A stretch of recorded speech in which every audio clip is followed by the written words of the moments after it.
periodístico profesional. Los temas de país abordados con profundidad y credibilidad. Esto y más es su programa de opinión, Diálogo con Ernesto López. ¿Qué tal? Buenos días, El Salvador, ¿cómo están? Qué placer saludarles como siempre, qué gusto estar con ustedes a esta hora de la mañana. Agradecemos a Dios Todopoderoso por darnos esa oportunidad de poder ingresar hasta la intimidad de sus hogares en esta mañana de día lunes 4 de marzo. Día bien importante, sobre todo porque hay que iniciar con mucho optimismo, con mucha, con mucha esperanza esta semana a efecto de poder superar todos aquellos miedos, todos aquellos retos que se han propuesto desde luego. Así es que desde ya muchos ánimos para seguir adelante. Hay que abrigar mucho a los niños, continúa según el informe de las autoridades del SNET, continúan las bajas temperaturas, lo cual pues de alguna manera afecta grandemente especialmente a los niños también. Así es que a cobijarse bien, a cubrirse muy bien a los niños. En las próximas horas el gobierno tiene previsto anunciar sus nuevos proyectos estratégicos del país. Sin duda la ejecución del Fomilenio, segunda parte, está entre las más grandes apuestas para reactivar la zona costera del territorio. Hoy haremos un balance de la situación económica actual y cómo examina el gobierno, el clima electoral que vive el país de cara a la construcción de nuevos enfoques de desarrollo para la nación. Acompáñenme.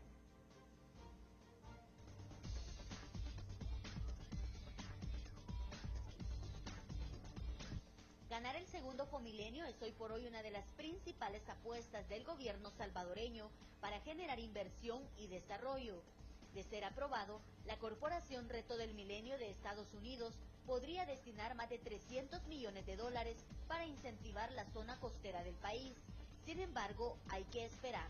Es una propuesta bastante complicada para un desarrollo bastante amplio del desarrollo de la costa en el país. Así es que están en proceso, se sigue trabajando en eso.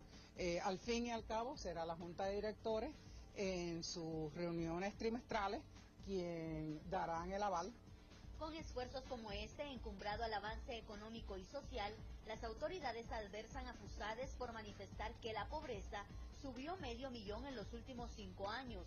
Pese a esto, la institución reafirma sus datos. Hemos mostrado nuestra metodología que toma la información oficial, tomando en cuenta los ajustes por el Censo de Población 2007 y que fueron publicados por este gobierno en mayo de 2010. Asimismo, el gobierno busca estabilidad en temas como la Ley de Acceso a la Información, con el veto a las reformas y la juramentación de su instituto. Pero se suma la incertidumbre por ser un año preelectoral, donde incluso se mencionan miembros del gabinete de gobierno. Hemos conversado con el economista Roberto Rubio, presidente de Funde. Él sigue concentrado en sus tareas como profesional, sin embargo ha expresado su interés que más adelante podría tener algún aporte programático y en la búsqueda de conformar una alianza.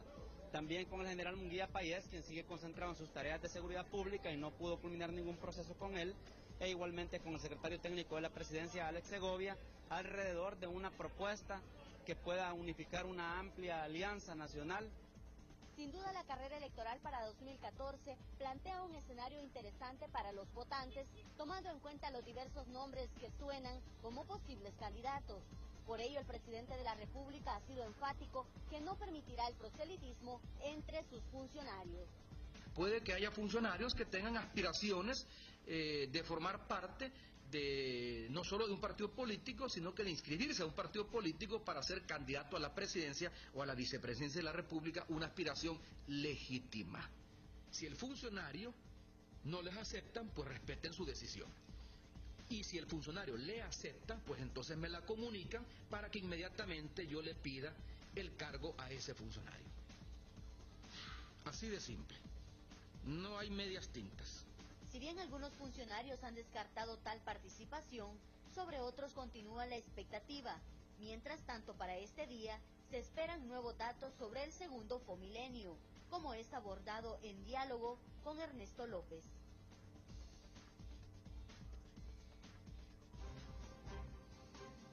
Bueno, precisamente ahí están parte de las temáticas que vamos a sostener esta mañana para abrir precisamente la semana. Me acompaña acá en nuestros estudios el secretario técnico de la presidencia, el doctor Alex Segovia, con quien vamos a hablar precisamente de estas nuevas proyecciones estratégicas que tiene el gobierno y otros elementos claves que están ahí, como lo decía bien Lorena Melara en el reportaje. Gracias, Alex, buenos días, bienvenido al programa. Buenos días, saludos. Bueno, queremos también a usted invitarlo para que me acompañe. Nuestros sistemas de comunicación están abiertos a partir de ese momento. Recuerde nuestro correo electrónico, nuestra página en Facebook, síganos en Twitter y también recuerde que tenemos nuestra señal abierta al mundo, es www.megavision.com.sb. Saludos muy cordiales también a nuestros buenos amigos que se están muy pendientes del programa en directo con Ernesto López Radio. Este día, desde luego, vamos a tener programa 6 de la tarde hablando de temas fundamentales del país. ¿Cómo está la realidad nacional? ¿Cómo está el entorno de la campaña este fin de semana? Los dos principales candidatos, digamos, que se perfilan de parte de Arena y también del FMLN, tuvieron mucha actividad proselitista. Así es que vamos a hablar con analistas sobre este punto elemental hoy en directo con Ernesto López Radio a las 6 de la tarde a través de 107.7 Fuego. Bueno, gracias, secretario, también nuevamente por acompañarnos esta mañana. Seguramente hay anuncios muy importantes sobre el tema económico del país, sobre el tema de esa nueva apuesta estratégica que tiene el gobierno de cara a lo que resta de esta gestión, ¿no?, hacia el 2014. Sin embargo, hay algunos, temas que antes de entrar a fondo quisiera plantearlos, quisiera conocerlos, y es que precisamente me gustaría que nos aclarara y le aclarara al país si realmente Alex Segovia corre o podría correr por una candidatura presidencial para el 2014 a través de una amplia alianza nacional, como lo decía el ahora secretario técnico de Cambio Democrático. Bueno, gracias. Qué bueno que me hace la pregunta porque así podemos avanzar rápido. Lo Sí. que ha habido es una serie de especulaciones y rumores. Algunos me imagino que por falta de información y otros creo que con mala intención. Y de entrada, y eso es categórico, no tengo ningún compromiso y no hay ninguna decisión respecto a que yo pueda ser candidato presidencial por ningún partido político. Así de sencillo. No ha habido conversación. ¿Por qué? Han habido conversaciones, pero yo creo que también estaba viendo a Douglas, que no lo había visto, sus declaraciones. El CD tiene derecho como partido político, me imagino yo, a buscar hacer su estrategia electoral. Y ellos entiendo que han decidido simplemente no participar de manera independiente. Y en ese sentido, ellos efectivamente entiendo que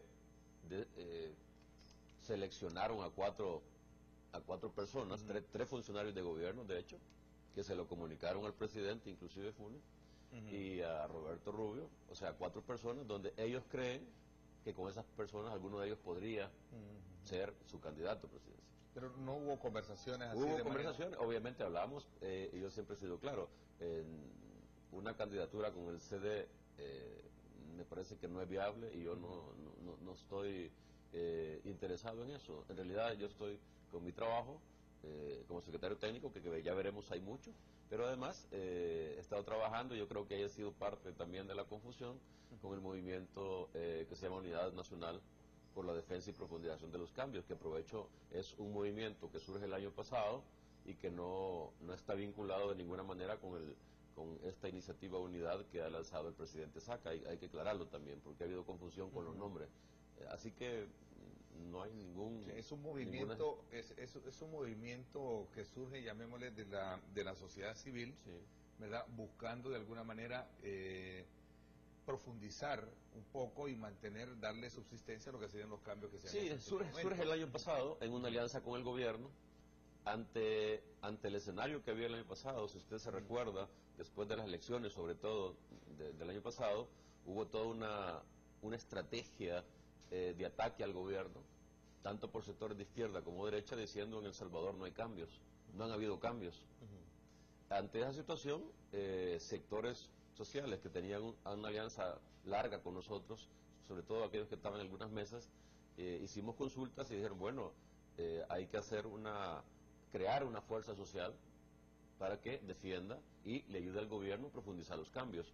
Y eso culminó el año pasado, subrayo, por eso es que digo que esta unidad no es la misma que está anunciando el presidente Saca. El año pasado, el 27 de mayo, se pusieron cerca de 80,000 personas en la Feria Internacional, el presidente Funes llegó a sellar la alianza y existe, por lo tanto, una alianza entre este movimiento social que su objetivo estratégico de corto plazo era defender los cambios de todos aquellos que se oponen a los cambios, que negaban los cambios, y obviamente se hace una alianza con el gobierno, y el presidente Funes la ratifica en términos de profundización de los cambios, es decir, ahí hay sectores, como se dice en un comunicado que salió, ahí hay sectores democráticos, revolucionarios, progresistas, donde hay mucha diversidad, pero su objetivo estratégico es precisamente defender y profundizar los cambios y acompañar al gobierno en ese proceso. Pero no escapa a, digamos, a categorizarlo como un buen capital político electoral, si se quiere ver también, porque eran muchas organizaciones las que están ahí.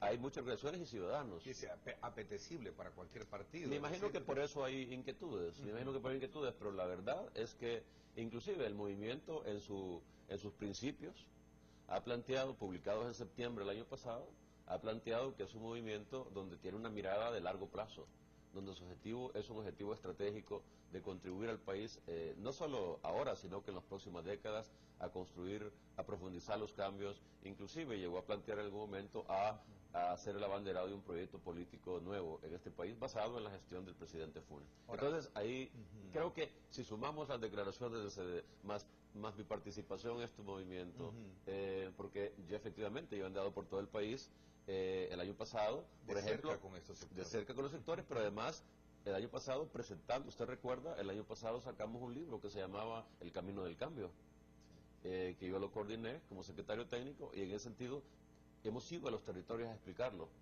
Esto era lo que se pensaba hacer, esto es lo que se ha hecho, estas dificultades se han tenido y esta es la agenda pendiente. Entonces, yo sí quiero ser enfático, es decir, si bien es cierto, han habido conversaciones, no es cierto, como se anduvo diciendo, que yo había tomado una decisión, y entonces creo que es parte del ambiente electoral que se está calentando. Pero por un lado también es positivo porque ven en una figura, digamos, de un funcionario para tal cargo como el que usted representa, secretario, como una persona que desde luego puede dar aportes muy importantes en materia política a este país, ¿no? Bueno, no sé cuál ha sido la valoración del CD, lo que sí es claro que yo estoy comprometido con el gobierno del presidente Funes. De hecho, yo fui su asesor económico y social en la campaña. Cuando se ganó, me designó como secretario técnico, que es un puesto importante donde se coordinan las políticas económicas y sociales, y hemos venido trabajando en esa línea. Y yo creo que ahora, como lo veremos a continuación, hemos definido el año 2013 como un año crucial, porque es en el año donde ojalá se concreticen los grandes proyectos estratégicos del gobierno, pero también grandes inversiones privadas, y por lo tanto es un año fundamental, no solo para cerrar bien el gobierno, para alcanzar la meta del plan quinquenal, para sentar las bases de un nuevo modelo de desarrollo, sino que también para el país. Ya veremos que los grandes proyectos que están en marcha en este momento, que vamos a discutir, no son un proyecto de gobierno, sino que son proyectos de país y deberían ser apoyados por todos, independientemente de los colores políticos. Para el secretario técnico, ¿no tiene aspiraciones políticas? Mira, pero como ciudadano, todos creo que tenemos derecho y además creo yo que la obligación de participar activamente en política, pero hay una diferencia, actuar en política partidaria y política no partidaria. Obviamente, a mí me interesa participar en política no partidaria, desde la ciudadanía, desde los ciudadanos, porque al final los políticos se deben a los ciudadanos. Y yo creo que si algo ha cambiado con la gestión del presidente Funes, es la participación ciudadana. Yo digo, lo que ha habido en este país y pongo una anécdota, es una especie de explosión de participación ciudadana en los territorios, a nivel regional, a nivel nacional. Hay un momento importante de la ciudadanía que tiene que ver con la nueva forma de gobernar que implementa el presidente Funes, y desde ahí, desde la participación social y ciudadana, por supuesto que me interesa participar. El gobierno ha sido muy cuidadoso, secretario, y usted mejor que nadie lo acaba de recalcar esta mañana, de que el mismo presidente de la República, desde luego, es muy, muy huraño de que a su gobierno, de que a sus funcionarios se les esté de alguna manera calificando de tener algún tipo de actividad de política partidaria. Ahora en este escenario, en este clima que vive el país, ya una vez aclarando de que no tiene ninguna aspiración política partidaria, es el fin de la vida política técnica, entendería yo, por el hecho de que, claro, estamos a las puertas del ejercicio electoral, viene un nuevo gobierno.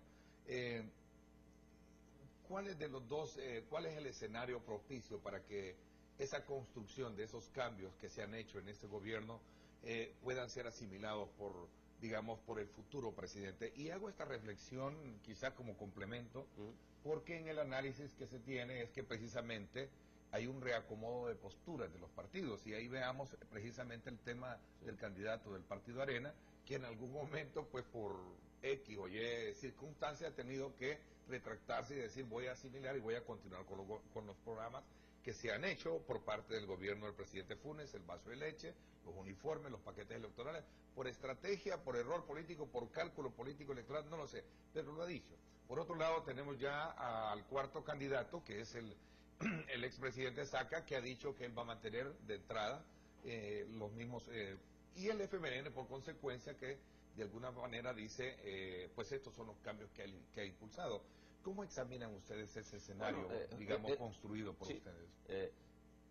Estamos contentos en el sentido que se está reconociendo por parte de todos los partidos de que ha habido un proceso de cambio. Precisamente, hablando de la Unidad Nacional por la Defensa y Protección de los Cambios, si usted recuerda el año pasado, marzo, abril del año pasado, todo el mundo renegaba de que no habían cambios. Renegaban, decían, no hay cambios, el país va sin rumbo. Por eso es que nosotros hicimos una estrategia, ¿no? Estrategia para posicionar los cambios, para decir, no es cierto, aquí están los cambios. Hicimos el libro que tuvo un gran impacto por su síntesis, porque se mostraba de manera sencilla cuáles son las grandes apuestas y los grandes cambios que han habido el año pasado. El movimiento surgió fuerte también, y de repente, después de esos hechos, hoy todo el mundo habla de manera natural que en este país han habido cambios. Hay diferencias en la profundidad que algunos ven o no, o en si algunos, o si falta o no falta, etcétera. Pero el hecho básico es que hoy todo el mundo que acepta que el gobierno del presidente Funes ha iniciado en este país el proceso de cambios más importante seguramente en la historia. Ahora, lo que se trata hacia adelante es de sostenerlos, de profundizarlos para bien del país, de actualizarlos, de mejorarlos. Y en ese sentido, a mí no me extraña que los candidatos que están hasta ahora estén endosando algunos cambios, sobre todo en el tema social, porque ven las encuestas y saben que a la gente esos programas les han tenido beneficios y la gente los asume. Y es interesante, hay una gran discusión, no solo en El Salvador, sino que en otros países, cómo es que se aseguran la continuidad de los cambios. Es decir, la continuidad de los cambios se aseguran, obviamente, institucionalizándolos, creándoles fortaleza financiera, etcétera. Pero la historia dice que la mejor manera de asegurar que un cambio no solo se mantiene, sino que se profundiza, es que la gente se apropie de esos cambios. Y eso es lo que ha ocurrido en este país. La gente, los ciudadanos comunes, los sectores en los territorios, se han apropiado de los cambios, y va a ser difícil, si no imposible, que alguien en el futuro llegue, aunque no le guste, llega a decir, bueno, yo voy a quitar estas cosas. Aunque hay que decirlo, yo vi que en la presentación había un tema sobre pobreza. Hay toda una estrategia política electoral de sectores de derecha y de algunos medios de comunicación de hacerle ver a la población que los programas sociales no son buenos, no están funcionando, porque ellos no creen en estos programas, y cuando llegue al gobierno, yo no tengo ninguna duda que si el candidato del Partido Arena llega, tendrá presiones, y él mismo lo ha dicho, para quitar programas sociales estratégicos. En ese sentido, hay por eso esta contienda electoral no solo es un tema de quién va a ganar la elección, sino que es un tema de, después de esa elección, los cambios van a continuar o no, se van a profundizar o no, y ahí depende mucho el futuro de este país. Ya no podemos estar en que cada gobierno, cada vez que llega, comienza de cero. Hay que ver las grandes tendencias, hay que asumir lo bueno que se ha hecho, hay que corregirlo e impulsar hacia adelante una estrategia de desarrollo. El desarrollo no se logra en 6 meses ni en 5 años. El desarrollo se logra con políticas sostenidas en el tiempo, con apoyos importantes. En ese sentido, el país puede dar un salto cualitativo en estas elecciones, que nunca lo ha dado. ¿Por qué?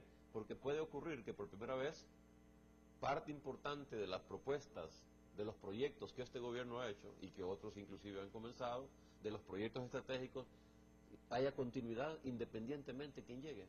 Eso es lo que este país necesita. Por eso yo no me canso de decir, con estos proyectos estratégicos, Fomilenio 2, ya lo veremos, la apuesta por la zona costera, la licitación de los 350 megawatts de energía, en la concesión del puerto de la Unión, la modernización del aeropuerto, estos proyectos van a ser comenzados en este gobierno, pero van a ser terminados por el otro gobierno. Y en ese sentido, nunca había ocurrido eso, que en un año preelectoral hayan proyectos que comienzan hoy y terminan con el siguiente. Y ahí hay un tema como Fomilenio 1. Fomilenio 1 fue un caso donde lo comenzó el gobierno anterior y nosotros lo terminamos. Hoy no hay uno, hoy hay 5 o 6 proyectos estratégicos y tenemos la oportunidad entonces para lanzar puentes. ¿Con quién? Esa era la con pregunta a la que yo quería con llegar, todos los porque sectores, particularmente con los partidos políticos. así es, porque el gobierno, y qué bueno, porque a eso quería llegar yo. ¿A quién se le va a dar ese endoso estratégico de lo que hay que hacer de acá a los próximos 5 años? El tema del Fomilenio, que hay que darle, desde luego, concreción a partir de las decisiones que se tomen allá en Estados Unidos. Tenemos el tema del aeropuerto, que es una apuesta indudablemente muy estratégica, muy interesante. Yo veía al presidente de CEPA junto con el presidente de TACA en algún momento expresar sus visiones sobre lo que el tipo de aeropuerto que necesita este país. Y así habrán otros temas que obviamente necesitan, pero la pregunta del millón es, y esto va como punto de partida cuando iniciamos un poco, este análisis, ¿a quién se le va a endosar todo este paquete, de proyección y de cambios que han sido de alguna manera proyectados en este gobierno? Es que más que endosar, de lo que se trata es que si los partidos políticos y los candidatos son responsables y no se manejan al populismo ni actúan solo con el corto plazo, ellos serían los primeros en aceptar y asumir el reto, que hay proyectos estratégicos de país que van más allá de la lucha electoral de corto plazo. ¿Será el FMLN en este caso que lo asimile? O sea, cualquiera que llegue tiene que darle continuidad a ciertos proyectos estratégicos, porque de eso se trata el desarrollo. Es decir, ¿cuál ha sido la práctica histórica en este país? Llega un gobierno, niega todo lo que hace el otro y comienza, como decimos, a inventar la rueda, a querer hacerlo todo de nuevo. Nosotros, el presidente Funes rompió con esa tradición. Al decir, hicimos una evaluación en la campaña después, sabíamos que íbamos a encontrar un país en dificultades, sabíamos que este gobierno iba a gobernar en el peor momento de la crisis mundial, y por lo tanto dijimos, bueno, hay que ser realistas, tenemos que ver qué es lo que ha funcionado, qué no ha funcionado, y sobre esa base construir la propuesta, que fue lo que hicimos. Ahora creo que independientemente de quien gane, yo estoy convencido que el gobierno próximo gobernará en mejores condiciones que este gobierno, porque le estamos dejando una plataforma social, política, ¿no? Y con proyectos estratégicos distinta, en mejores condiciones de las que nosotros recibimos el país. Por lo tanto, creo que es fundamental. Eso debería ser leído por los partidos políticos como una cosa buena, ¿no? Porque tendrán una plataforma para hacer una mejor gestión. Por eso es que yo no entiendo, francamente, a algunos medios de comunicación y a algunos partidos políticos y a algunos dirigentes, aún empresariales, de que por el ánimo de, según ellos, de dañar al gobierno, atacan los proyectos estratégicos. Eso es irresponsable. Hay gente que quiere que estos proyectos estratégicos que van a generar inversión, empleo, bienestar para el país, quieren que fracasen en una visión absolutamente mezquina de corto plazo. Ahora, esto tiene que ver mucho, con las lecturas recientes también, que instituciones como FUSADES, organismos como FUSADES, ha tenido que darle ciertas interpretaciones al tema de algunos indicadores sociales. Me llama la atención que, por un lado, el gobierno sostiene que hemos logrado haber tenido una cierta, mejoría en la superación de algunos indicadores de pobreza en nuestro país. Pero por otro lado también tenemos a FUSADES dando un muestreo que indica que en El Salvador la pobreza ha crecido. ¿Qué es lo que está en juego detrás de todo esto? Bueno, pero vea el titular de un periódico ahora. cuestionando el vaso de leche y vea todos los días en algunos periódicos atacando la reforma de salud, atacando el programa de uniformes. Todos estos sectores, en el fondo, lo que quieren es deshacerse, acabar con esos programas. Y están justificando y están atacando, están queriendo generar un ambiente para que decir que la población diga, bueno, quizás esos programas hay que quitarlos. Pero es una estrategia política, porque hay sectores acá que no les interesa lo social, que no les interesa avanzar en el tema de la igualdad, que creen que el tema de la desigualdad es un problema divino y que no se puede hacer nada. Esos sectores son los que están atacando los programas y escondiéndose tras argumentos técnicos. Le pongo el ejemplo de la pobreza. Fusades bien sabe que el indicador de pobreza en El Salvador está desactualizado, que ese indicador no refleja lo que ha ocurrido, lo que ocurre en términos de evolución de las condiciones de vida de la gente. Ese indicador de pobreza lo que dice simplemente es que como solo toma la pobreza de ingreso, es decir, solo mide la evolución del ingreso, en el fondo lo que está midiendo nada más es la evolución de los precios. Y por eso es que en un año donde los precios bajan de la canasta básica, la pobreza baja. En un año que sube, la pobreza sube. Entonces, ese indicador de pobreza, el que dice Fusades que está indicando que hay más pobreza en El Salvador, en realidad lo que mide es el comportamiento de los precios, sobre todo internacionales. Entonces, por eso es que nosotros hemos dicho y estamos impulsando un proyecto con Naciones Unidas. Hay que cambiar la forma como se mide la pobreza en este país. Y vamos a introducir, y queremos dejarlo como legado, el concepto de pobreza multidimensional, que no incluye solo el ingreso, sino que incluye otras variables como de consumo, de condiciones de vida, de servicios básicos, y entonces sí vamos a tener un indicador claro de cómo se evoluciona la pobreza en el país.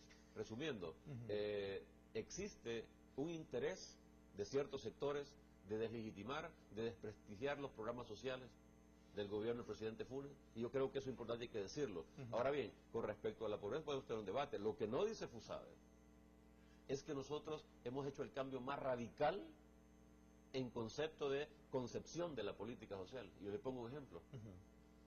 ¿Cómo concebía la política social Arena?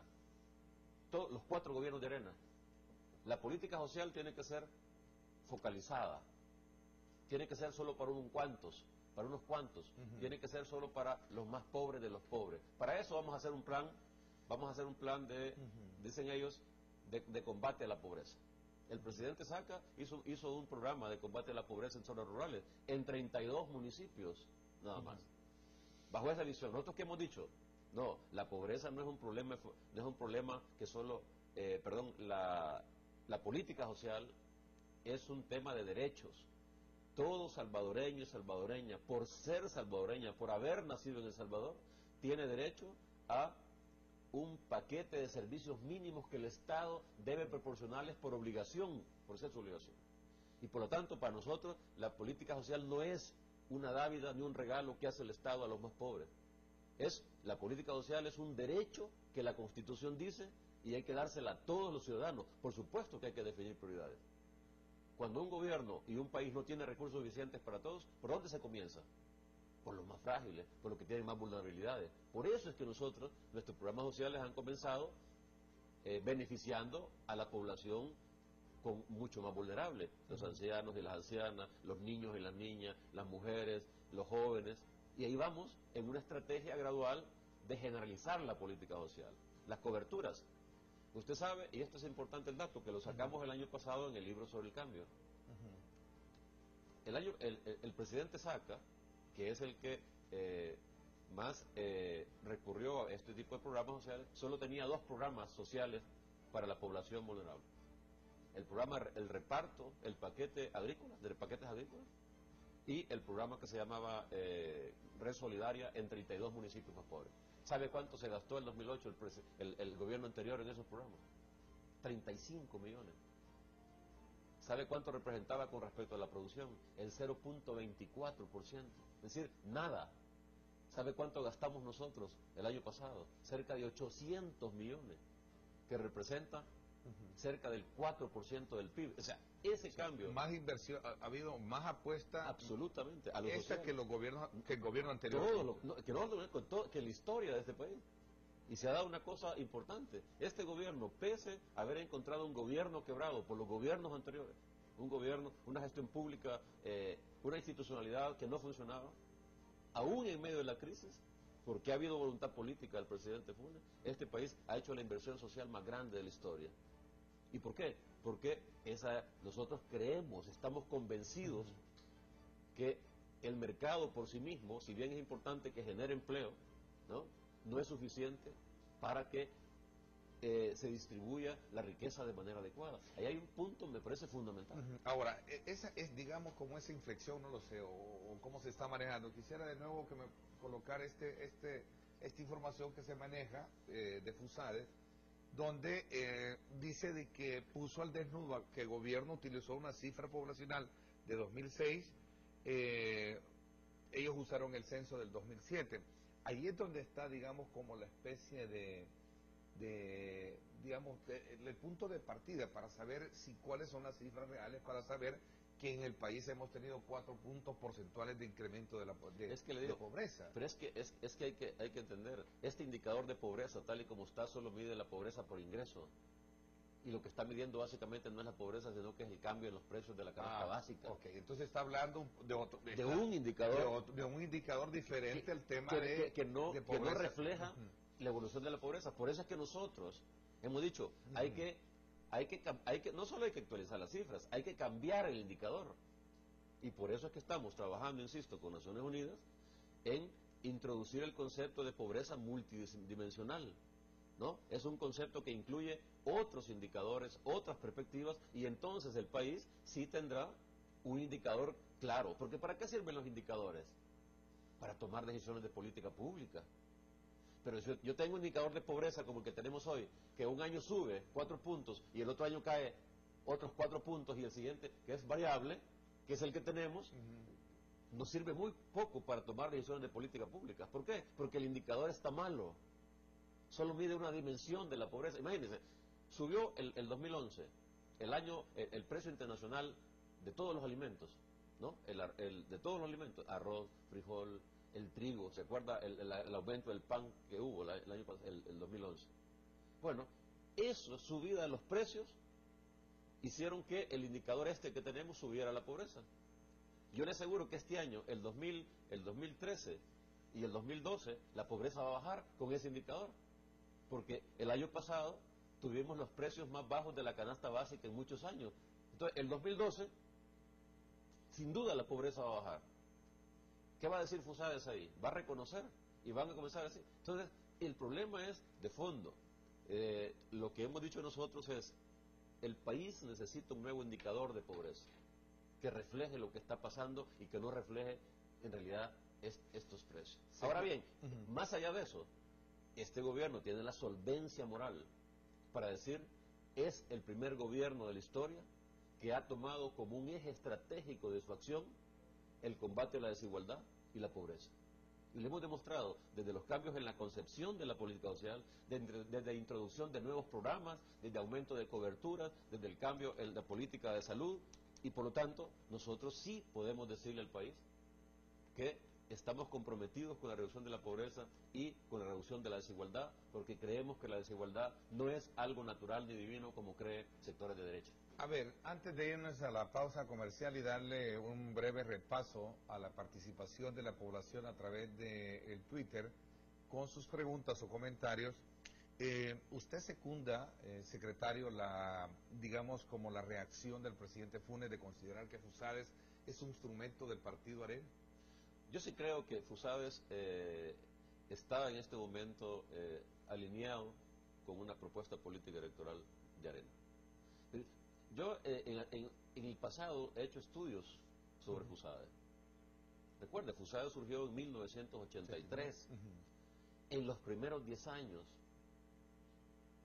FUSADES, ¿sabe cuánto recibió por parte de Estados Unidos? Cerca de 100 millones de dólares.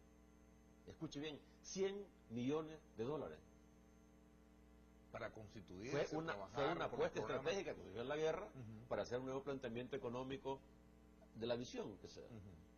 Ahora, en el camino, y uno lo ve, yo mismo, cuando no estaba en el gobierno, cuando hacía estudios, alguna vez yo hice un estudio sobre los empresarios en Centroamérica. ¿Cómo catalogaba, en el caso de El Salvador, que en El Salvador instituciones como FUSADES y otras, a veces la agenda de ellos es la agenda del gobierno de turno? Ahora, la agenda de FUSADES no es la agenda del gobierno de turno, es la agenda del partido de oposición. Pero en el pasado, la agenda de FUSADES ha sido la agenda del partido en el gobierno. Y hay estudios para eso. Ahora, ¿qué es lo que tiene que hacer un centro de investigación serio? Lo que hace todo el centro de investigación: analizar la realidad, interpretar la realidad, generar conocimiento e informar. Y eso tiene que hacerse, en mi opinión, de una perspectiva lo más independiente posible y lo más objetiva posible. Creemos, por lo tanto, que en este momento la FUSADES, en realidad, está sirviendo a los intereses políticos de Arena. ¿FUSADES como institución o algunos en particular, algunos? Bueno, el problema es que eso, ¿no? Es que desde FUSADES siempre ha habido una vinculación muy fuerte con Arena. Recuerda, FUSADES, en este momento, ahí se citaban cifras, creo que el presidente las dio, ¿no? Muchos funcionarios de gobierno terminan en FUSADES y están en FUSADES. Bueno, lo describió así con nombres y apellidos. Bueno, pero le voy a dar otro dato. En el primer gobierno del presidente Cristiani, inclusive el presidente Cristiani estaba en FUSADES. Y de ahí surge el primer gobierno de Arena. Vacían a FUSADES. 18 creo que fueron funcionarios del gabinete todo el gabinete de FUSADES pasó a ser... Perdón, toda la dirección de FUSADES pasó a ser el gabinete. Entonces, o sea, no se puede negar que ha habido un vínculo de esa institución con una visión de derecha, con una visión cambio de país. Por lo tanto, desde el punto de vista académico, y yo he trabajado en eso mucho tiempo, yo creo que lo menos que se puede esperar de una institución es que plantee todos los elementos de la realidad. Pero cuando una institución solo plantea un aspecto de la realidad, lo que está haciendo ahí es no diciendo toda la verdad. Este es un gobierno, nosotros, la crítica no nos preocupa. La crítica creo que es sana en una democracia. Lo que sí nos molesta es que se utilicen ciertos números y a partir de esos números, con intenciones políticas, se comiencen a sacar argumentos, ¿no?, para desprestigiar o para dañar algunos programas. Bueno, interesante. Voy a hacer una pausa comercial. Ahora sí, vamos a hablar de cuál es la apuesta económica que tiene el gobierno para los próximos meses y que de alguna manera le permita al país, al empresario, al salvadoreño, a través de este programa, conocerla de primera mano. Hay un resumen de los Twitter. Regresamos después para darle ese espacio de opinión a nuestro público. ¿Tiene usted preguntas puntuales para el secretario técnico? ¿Algunos comentarios? Recuerden, nuestros sistemas de comunicación están abiertos para que lo haga. Son las 7:08. Gracias por estar con nosotros.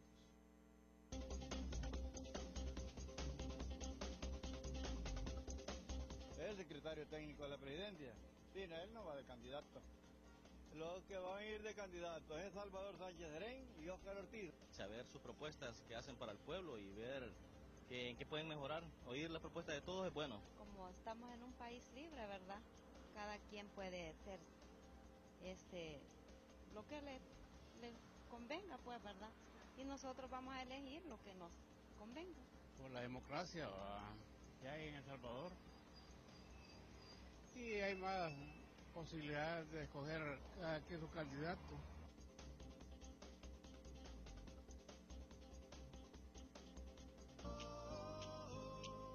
Ven a disfrutar, ven a Viegastar, deliciosa pechuga de pollo, queso cheddar y rico tocino, cebolla, tomate, lechuga que te hace siempre disfrutar más a pedir más. Ven a Viegas ya. Creemos en El Salvador, en la belleza de sus paisajes y la laboriosidad de su gente. largo de 25 años, Seguros del Pacífico ha estado contigo en los momentos difíciles y de adversidades. Porque creemos en el país y tú te mereces una aseguradora que responda por ti y tu familia. Porque al estar asegurado con nosotros, tu futuro está seguro. Seguros del Pacífico.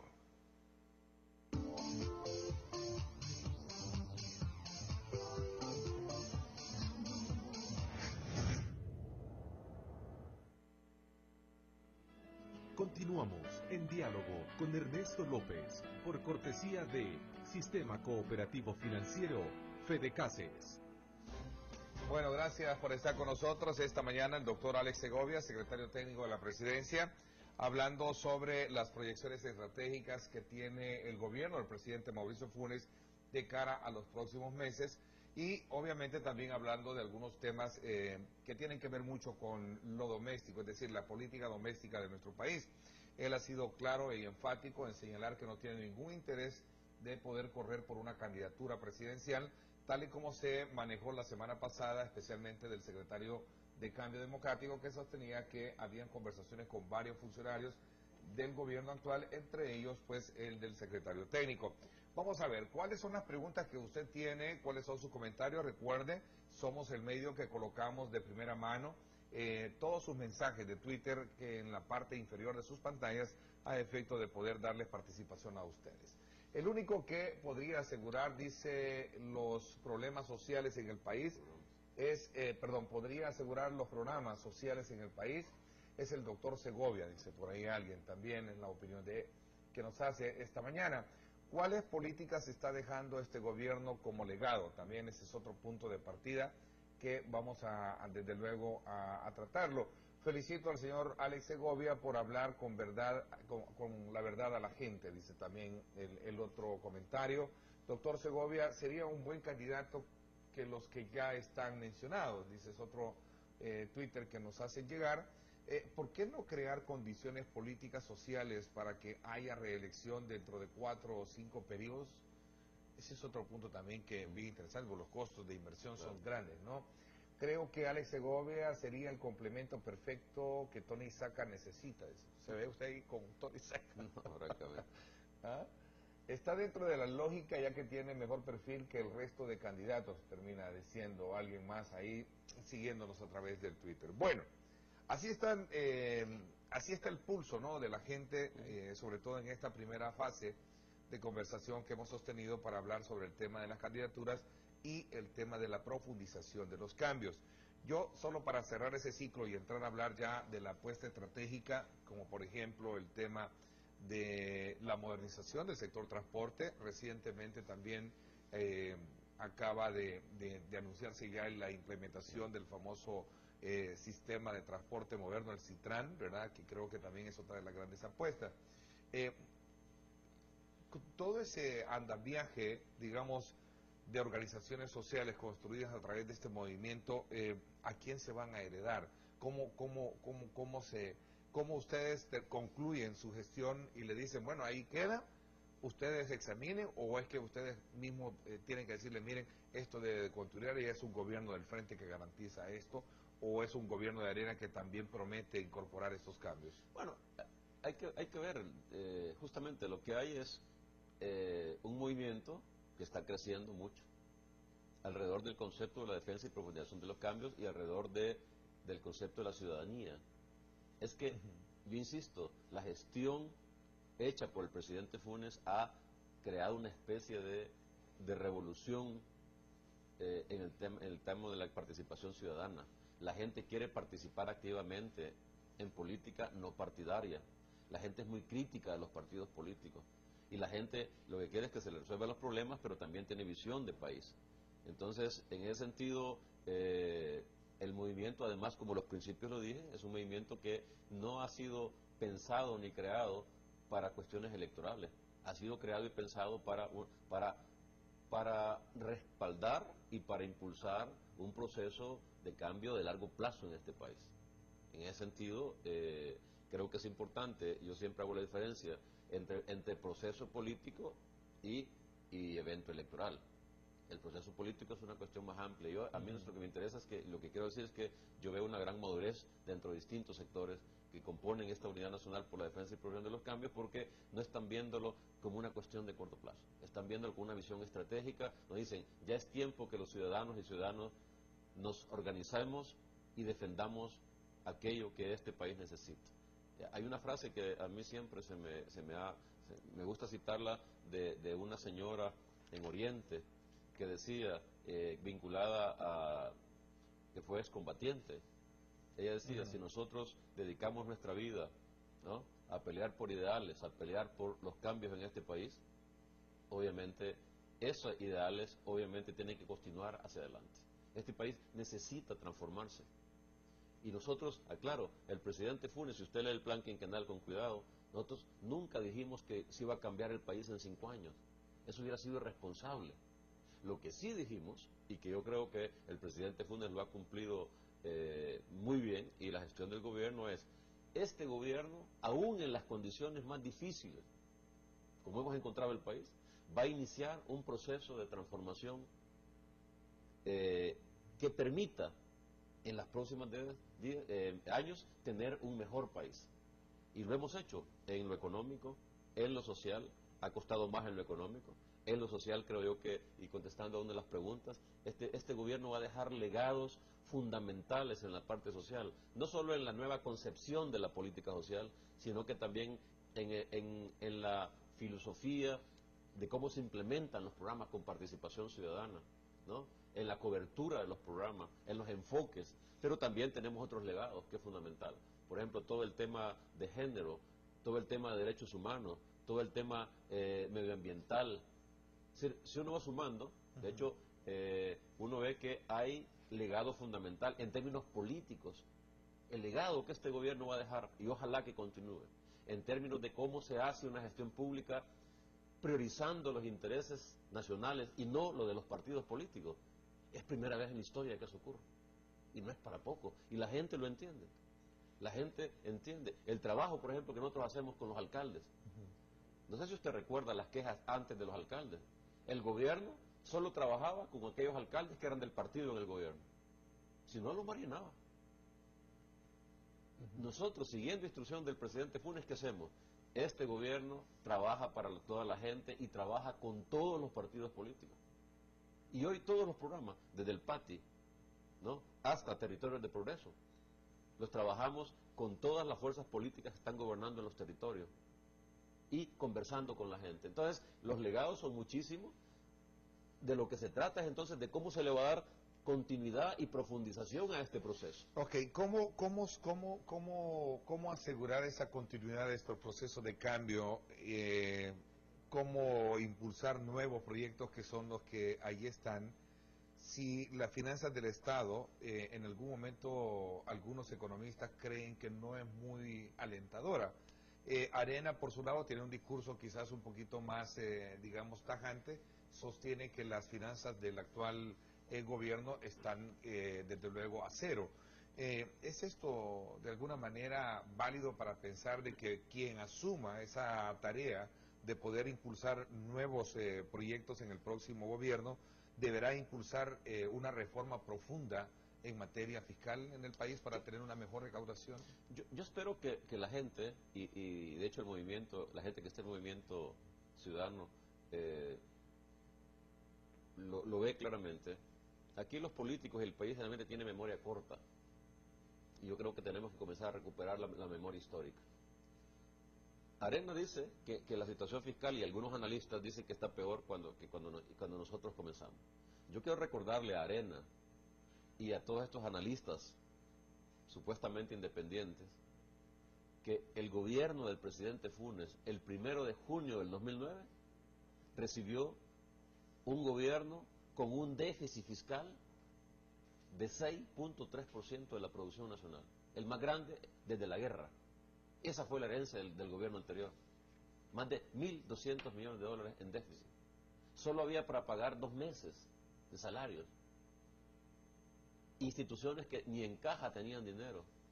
Encontramos un gobierno desarticulado, no preparado para el desarrollo, ¿no? Usted recuerda, los 4 gobiernos de Arena desinstitucionalizaron el Estado, porque no creían en las políticas públicas, en las políticas sectoriales, no creían en las políticas de fomento. Pero, ¿para qué vamos a hacer políticas de fomento si el mercado lo resuelve todo? Entonces, nosotros llegamos a una situación difícil, y con lo fiscal. Hoy, ¿usted sabe cuánto fue el déficit fiscal el año pasado? 3.4%, la mitad de lo que lo recibimos nosotros. Y aún en esas condiciones tan difíciles, hemos hecho la inversión social en infraestructura más grande de la historia. Y usted dice, ¿y cómo hicieron eso? A pura deuda, dicen los... No, dicen lo los, hicimos por tema de la voluntad política, la instrucción del presidente Funes, y lo que nosotros hacemos es, si tenemos $1 adicional, ¿dónde lo ponemos? Y la prioridad está clarísima. Hay que ponerlo en la gente, en la inversión de la gente que más lo necesita, en lo social, en proyectos productivos, en apoyar a los pequeños productores, al sector cooperativo, a las mujeres productoras. No los ponemos. Entonces, un gobierno tiene que tomar decisiones y tiene que tener prioridades. Si algo tiene este gobierno de diferente con los anteriores, que las prioridades son diferentes. Ahora todo el mundo dice que está a favor de los programas sociales, ¿no? La pregunta es, bueno, ¿y por qué antes no invirtieron en lo social? ¿Y por qué, si había esa convicción de que invertir en la gente, bueno, porque antes nunca dedicaron recursos?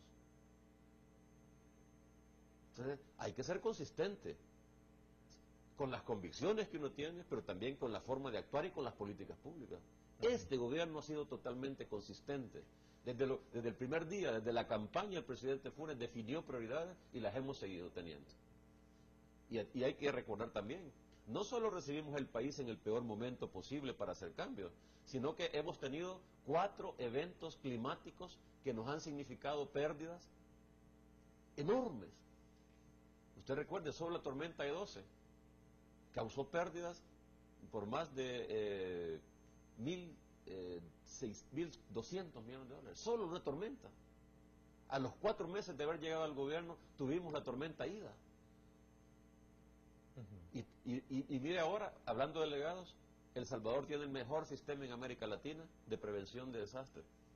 Y está la población salvadoreña mejor organizado que muchos países de América Latina. Todo eso lo hemos hecho en 4 años. Lo que pasa es que estas son cosas que a veces los políticos o la población no les da el valor que tienen. Esa es otra cosa. Nosotros, no, el presidente Funes decía en la campaña, y lo decía y nos lo repite, yo, si llego al gobierno, no voy a llegar a administrar crisis nada más. Vamos a llegar con una visión clara de cambio, de transformación. Bueno, eso es lo que estamos haciendo. A ver, y en ese entorno, secretario, ¿cuál ha sido el papel? Y ya vamos a ir un poco dejando esto para hablar específicamente con el tema de Fomilenio y el resto.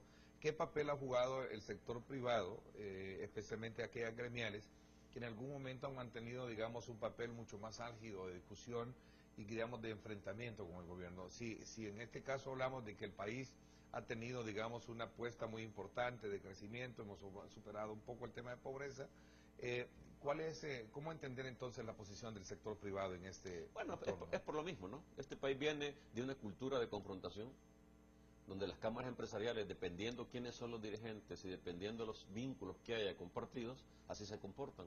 A veces las cámaras empresariales se comportan de manera amigable con los gobiernos y a veces se comportan de manera hostil. ¿Para el caso este? En nuestro caso, nosotros hay que votar varios mitos. Nosotros hemos tenido excelentes relaciones con las cámaras empresariales y con los sectores empresariales. Hemos tenido malas relaciones con algunos dirigentes empresariales, que es distinto. Es muy distinto. O sea, la relación buena ha sido con los sectores. Con los sectores. No con los dirigentes. Más, con algunos dirigentes. Con algunos dirigentes. Hemos estado trabajando, bueno, las leyes que están en la Asamblea Legislativa. Muchas de la que se acaba de aprobar de zona franca. 2 años pasamos negociándola con Cantex. 2 años. Cada coma. En un proceso complicado, porque los privados, con toda razón, defienden sus intereses. Claro. Pero el gobierno tiene que defender los intereses del país. Entonces, lograr ese equilibrio es fundamental. Ahora, hemos tenido relación, bueno, el Consejo para el Crecimiento, ve ahora, ¿no? En el Consejo del Crecimiento hay 7 de los grandes de los empresarios más importantes del país. Estamos trabajando día y noche pensando en cómo traer más inversión extranjera. ¿Cómo traer inversiones en el país? En ese sentido, tenemos unas buenas relaciones, porque nosotros, y el presidente Funes lo decía en la campaña, bueno, y en mi caso, como secretario técnico y en su momento como asesor económico-social del presidente Funes en la campaña, nosotros estamos claros, el crecimiento, el empleo en una economía de mercado, quien lo genera fundamentalmente es el sector privado. Pero por sector privado entendemos no solo los grandes empresarios, ni los que están en la cúpula de ANER, no. Empresario es el sector cooperativo, los pequeños y medianos productores, las pequeñas y medianas empresas. Esos sectores han estado históricamente marginados. O sea, nosotros tenemos un concepto de sector empresarial mucho más amplio e integral. Este país necesita una nueva empresarialidad, necesita empresarios que le apuesten a eso. Nosotros creemos en eso. Estamos claros que hay dirigentes que tienen una agenda política electoral y con ellos estamos claros que no nos vamos a poner de acuerdo. ¿Cuál es la apuesta económica que tiene el gobierno para los próximos meses y que esta mañana el país debe conocer? Yo creo que la apuesta en estos 14 meses está clara y es una apuesta a generar las condiciones para generar más crecimiento económico y más empleo. ¿Cómo? Trayendo inversiones privadas y concretizando estos grandes proyectos de inversión que a veces son públicos, pero que tendrán un impacto en estos 14 meses. Debo decirle, la meta que está en el plan quinquenal era dejar sentadas las bases para un nuevo modelo económico-social. ¿Qué significa sentar las bases? Romper con el círculo vicioso que ha habido en 25 años en este país, de bajo crecimiento, baja inversión, bajo empleo.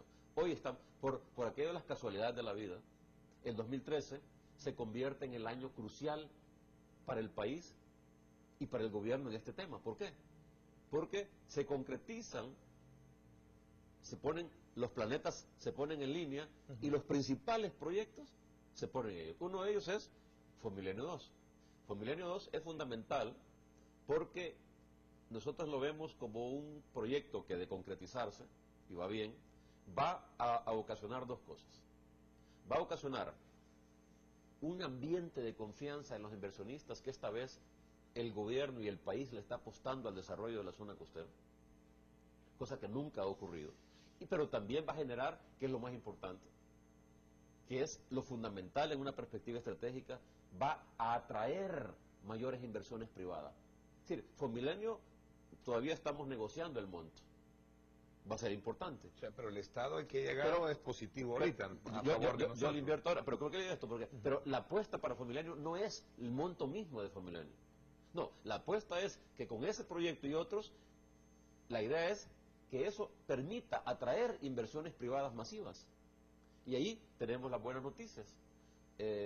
Más tarde voy a dar una conferencia de prensa para entrar en detalle, pero nosotros, Fomilenio 2 lo estamos viendo como un factor para atraer inversión nacional y extranjera a la zona costera.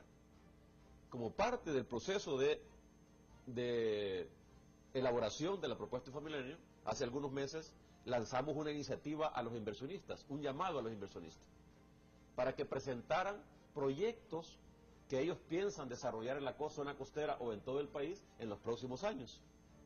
Porque dentro de Fomilenio 2, si es aprobado, se va a crear un fondo no reembolsables para apalancar inversiones privadas. ¿Qué significa?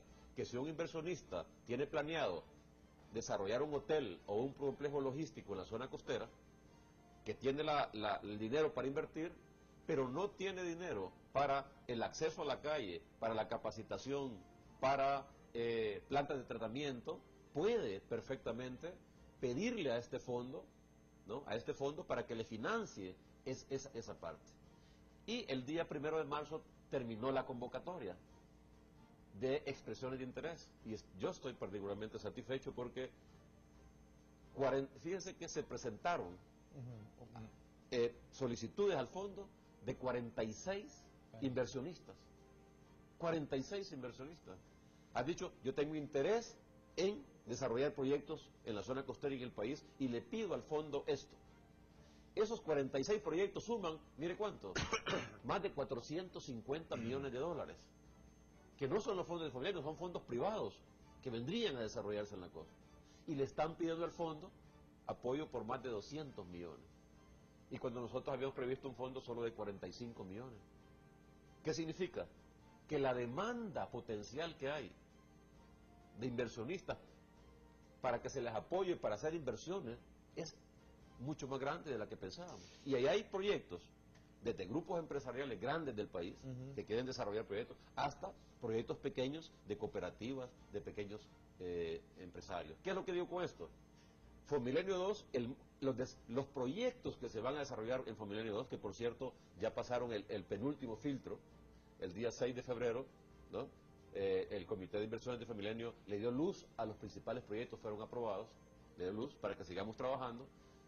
El monto de Fomilenio 2 más las inversiones que traigan privadas es lo que va a ocasionar el desarrollo de la zona costera. Eso es importante. Ese es un buen punto y a mí me gustaría entender, comprender de manera, digamos, concreta, así, porque esta pregunta me la han hecho varios digamos, personas que residen en las zonas costeras, me dicen, mire, y eso del Fomilenio, ¿cómo nos va a beneficiar a nosotros? ¿Qué nos van a hacer? ¿Nos van a ampliar esta calle del litoral? Es la pregunta. O van a venir a darnos créditos, van a venirnos a darnos capacitación, van a hacer, por ejemplo, decía él, de aquí de esta playa X, van a venir a hacer un malecón para traer turistas. ¿Qué consiste? Me decía. A mí eso es lo que me llama la atención. ¿Por qué hablan que el Fomilenio viene y que va a ayudar? Pero ¿y en qué nos va a ayudar? Va a ayudar en dos cosas. Una aclaración. La apuesta del gobierno es al desarrollo de la zona costera. Y Fomilenio es uno de los proyectos que van a ir allí. Pero estamos negociando con el Banco Interamericano de Desarrollo una operación completa para que vaya a la zona costera. Hemos negociado con el Fondo del Agua de España para que parte de ese fondo, que es una decisión, vaya a la zona costera. Sí, por primera vez un gobierno, y yo espero que el país, y espero que en el futuro la nueva administración que llegue, le está haciendo una apuesta estratégica a una zona que es fundamental, no solo porque hay mucha desigualdad y pobreza, sino porque ahí están nuestros principales activos. La riqueza de este país está ahí. Es una cosa curiosa. Y usted dice, bueno, ¿y por qué históricamente ahí está la riqueza y nunca se le ha apostado? Por la falta de visión de las élites políticas y económicas en este país. Nosotros le estamos apostando. Ahora, la apuesta, por lo tanto, no es solo Fomilenio. Es una apuesta de intervención integral. ¿Para qué? Para generar las condiciones, ¿para qué? Para que vengan inversiones y generen empleos. Ahora, Fomilenio 2, ¿en qué le va a ayudar a la gente? En tres cosas. Uno, el primer componente es un componente en inversión en capital humano. Y eso ya le dio luz verde el Comité de Inversión. ¿Qué significa? Que el primer componente es mejorar la educación de toda la zona costera. ¿Para qué? Para preparar a los jóvenes. A incorporarlos en los nuevos empleos que se van a hacer. Si eso camina bien, vamos a beneficiar a más de 170.000 estudiantes que viven en la zona costera, con un mejoramiento de educación, mejor dotación de equipo, mejoramiento de escuelas, etcétera. Hay una apuesta. ¿En qué más? Usted decía, infraestructura logística. Por ejemplo, también se le dio luz verde a la construcción, a la ampliación de la carretera litoral desde el aeropuerto hasta la entrada de Zacatecoluca. Allá hay ya un tráfico importante. Ya hay un problema de que eleva los costos. Si se hace a 4 carriles, estaríamos reduciendo costos y estamos mejorando toda la zona. Eso también será. La carretera Siramá, es decir, hay cuestiones de infraestructura y también hay cuestiones de apoyo a los empresarios. Este fondo que le estoy mencionando es parte del componente Fomilenio 2 que se llama Clima de Negocios. Entonces, a diferencia de Fomilenio 1, que el 70% de los recursos se dedicaron a una sola carretera, la longitudinal norte, aquí no, aquí hay un balance más grande entre los componentes y la apuesta es más bien a generar condiciones para un crecimiento equilibrado.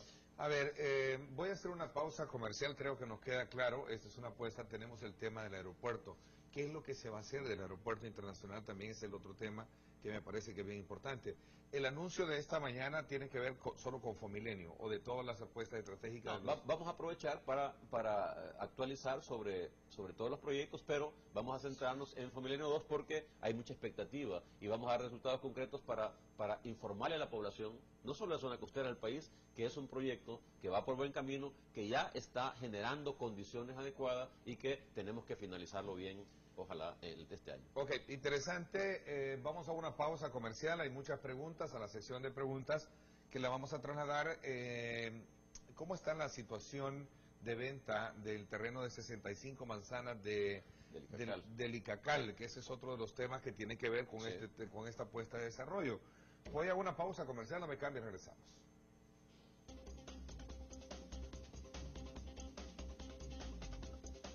Se siente, cuestan las cosas caras, pero menos que a medida pues se va a ir mejorando.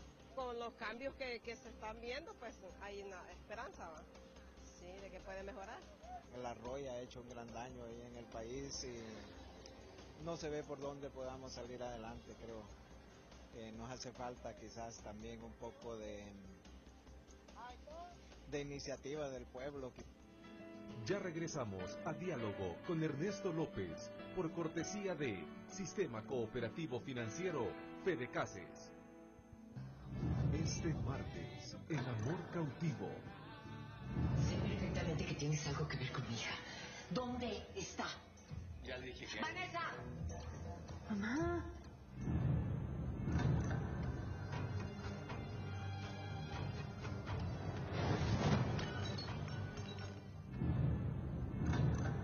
Tú me estás desautorizando a mí. Así te estaba buscando. Es que no te vale. No digas nada. Te va a ir muy bien. Amor cautivo, de lunes a viernes a las 12 p.m.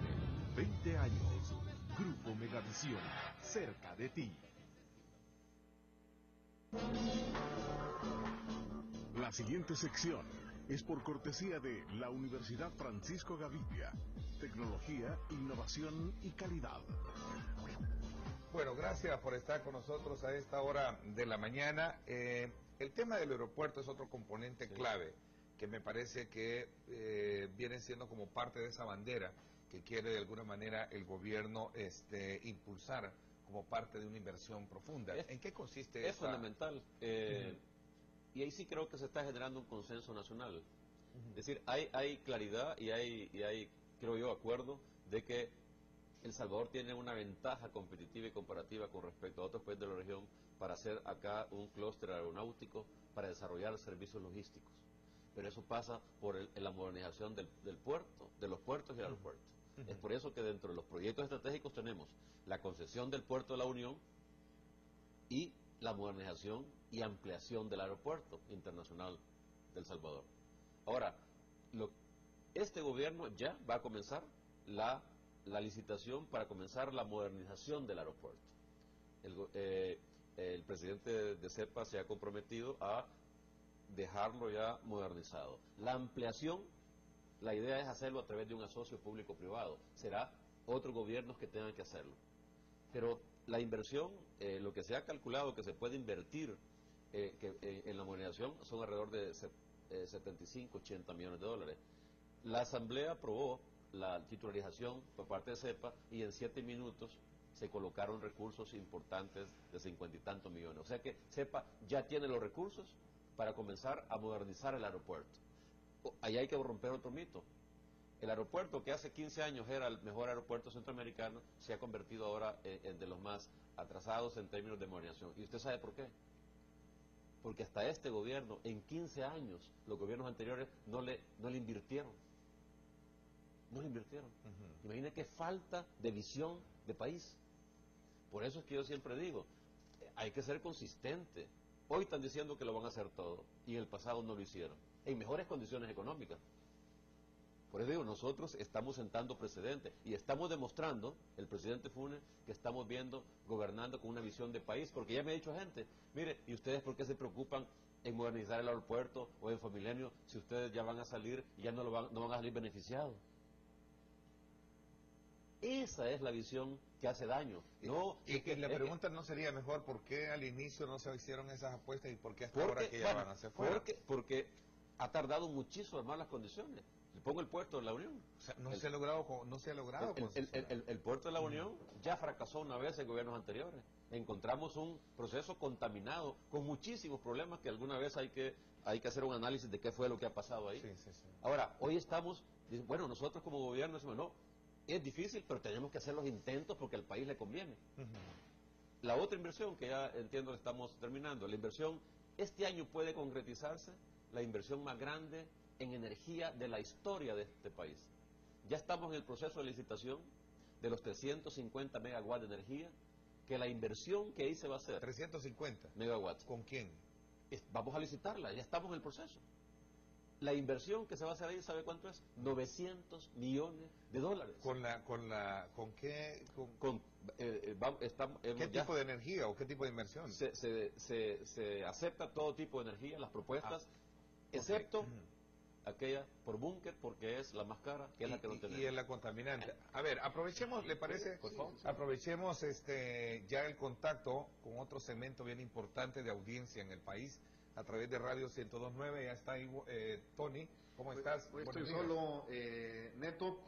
Diana Verónica Ramos me acompaña, está del otro lado del estudio, pero estamos haciendo aquí este contacto contigo. Le damos los buenos días y la bienvenida a Radio 102.9, también a tu invitado, al secretario técnico. Bienvenido a 102.9. Así es, en efecto. Saludos, gracias, saludos. Saludos. Nos acompaña Walter Araujo, magistrado del Tribunal Supremo Electoral.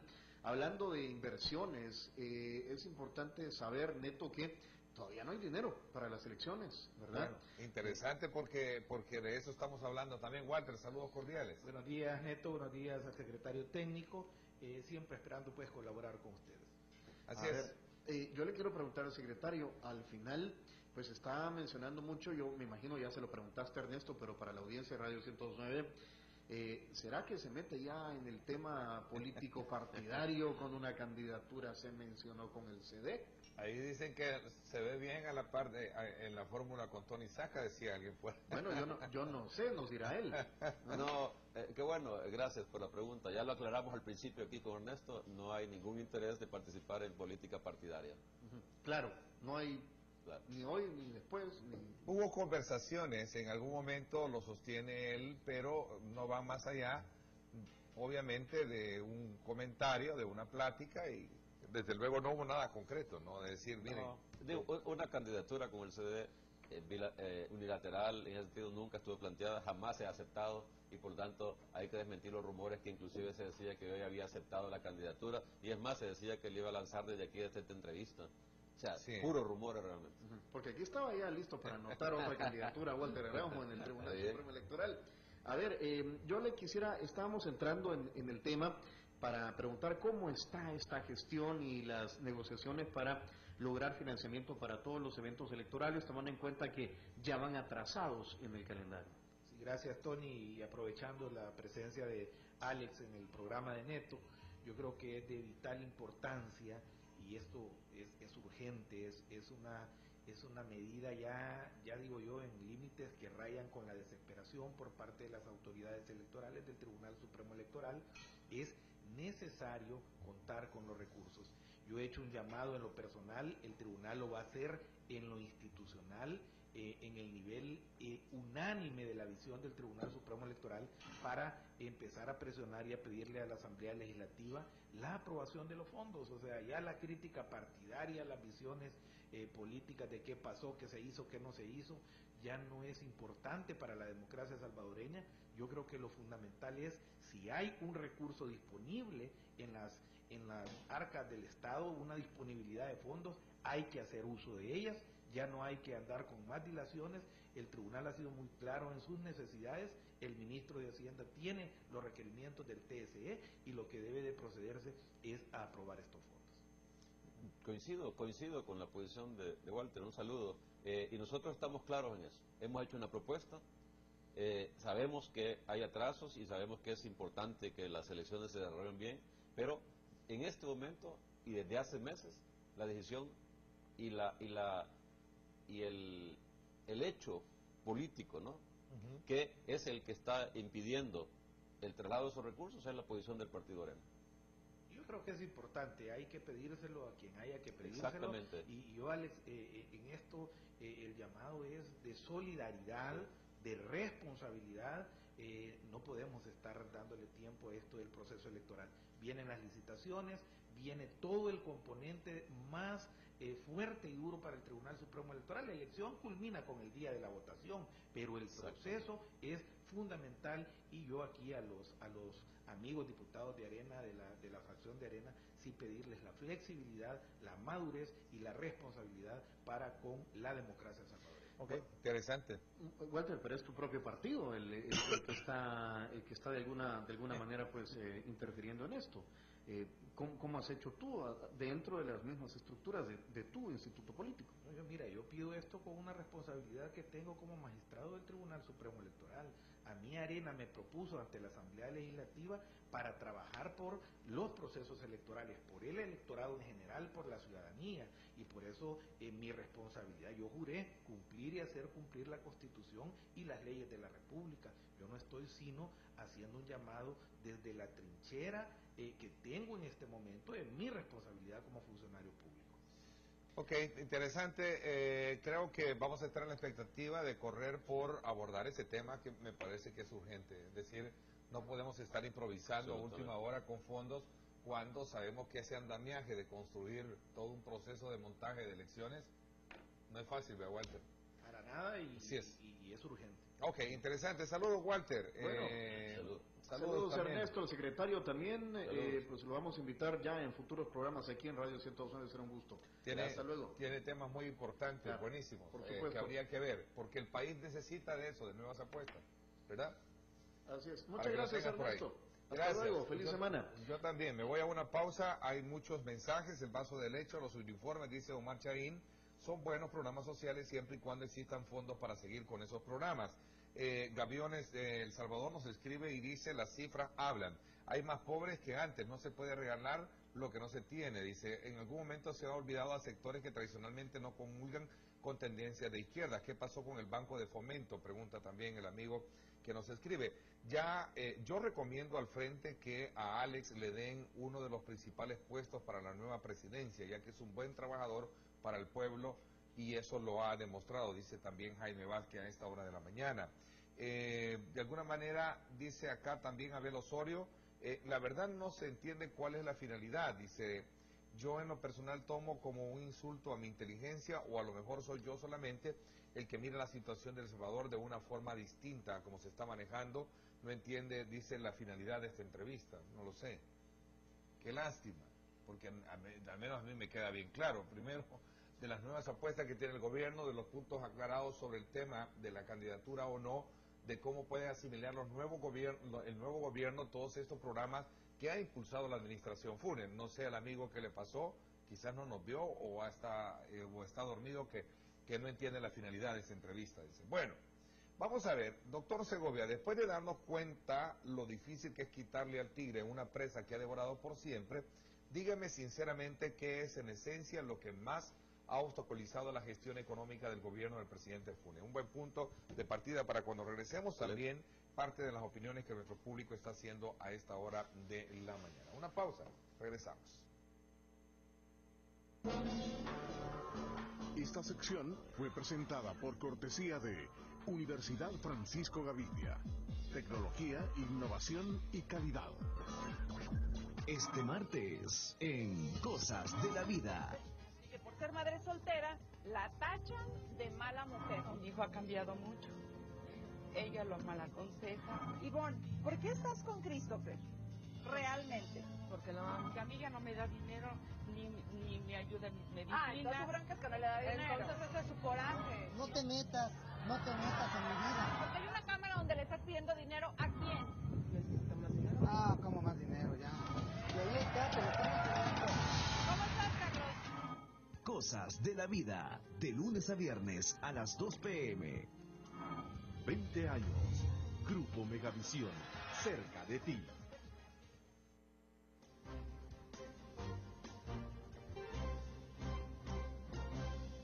Bueno, gracias por estar con nosotros a esta hora de la mañana. En el Icacal, ¿cómo está la cuestión esta de la playa, que es una de las partes fundamentales de apuestas? Antes, y corresponder un poco a las preguntas que hacían también. Sí, mire, claramente donde hay más interés de los inversionistas nacionales y extranjeros, uno de los sectores es turismo, sin duda alguna. El Salvador tiene una potencialidad turística que no ha sido aprovechada, de nuevo, por una falta de visión estratégica, creo yo.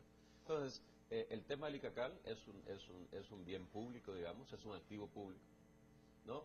Y que hay interés de inversionistas nacionales y extranjeros en desarrollarlo, en poner ahí un centro turístico, etc.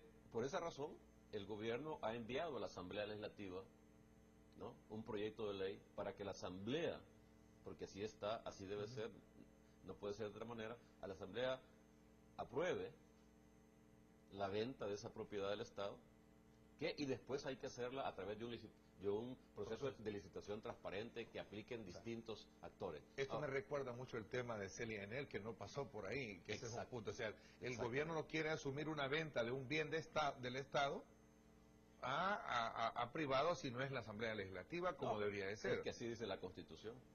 Entonces, por eso es que el paso que el gobierno ha dado es enviar la iniciativa de ley. La Asamblea tiene que pronunciarse. Si la Asamblea se pronuncia positivamente, ya el gobierno sigue en el proceso a través del turismo, el proceso de licitación. Ahora, yo he hablado con los alcaldes de la zona y hay mucho interés, y de las comunidades, ahora que hemos andado en los territorios por Fomilenio 2 y por el tema de territorios de progreso, porque la gente de la costa lo que necesita es empleos, ingresos, generar condiciones para su desarrollo. Y obviamente una inversión que se pueda dar en Licacal y en otra zona va a generar empleo y desarrollo local de otros servicios. Entonces hay interés, nosotros creemos que es un bien del Estado que ha estado desaprovechado y hay que hacerlo bien. Hay críticas, algunas críticas totalmente malintencionadas, que aquí hay gente que en este país que no deja hacer y se opone a todo y no hace. Ok. ¿Se ve a Alex Segovia en un gobierno del FMLN? Mire, yo cuando regresé al país, yo tenía 13, 14 años de no vivir en El Salvador.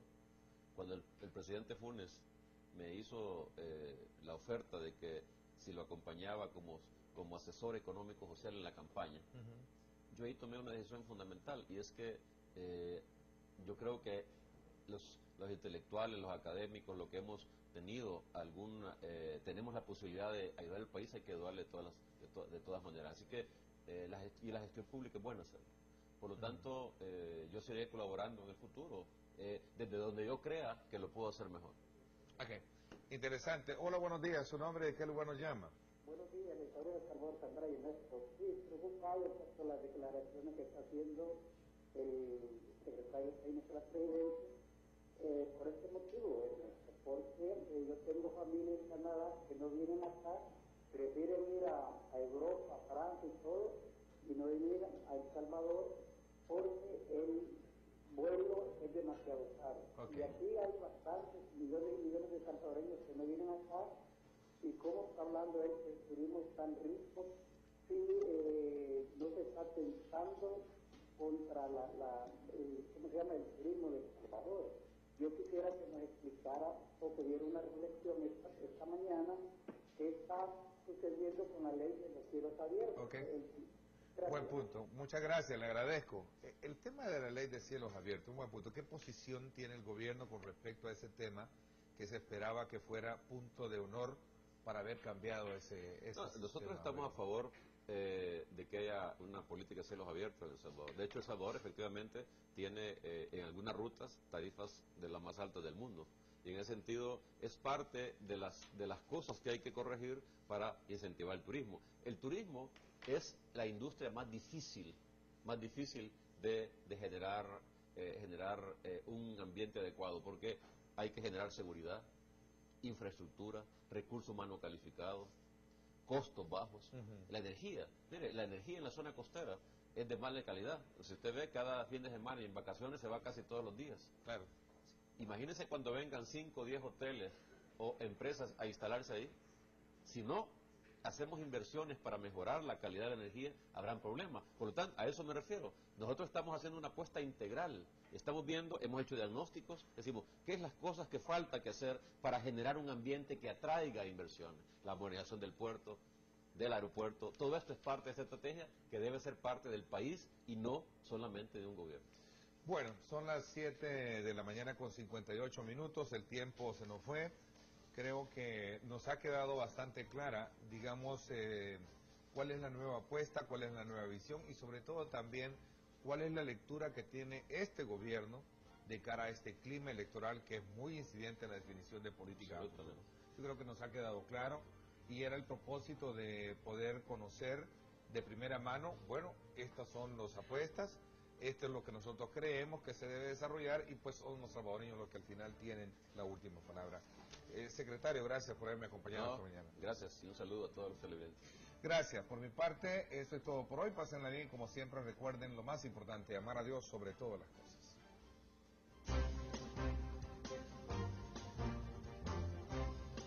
La realidad nacional.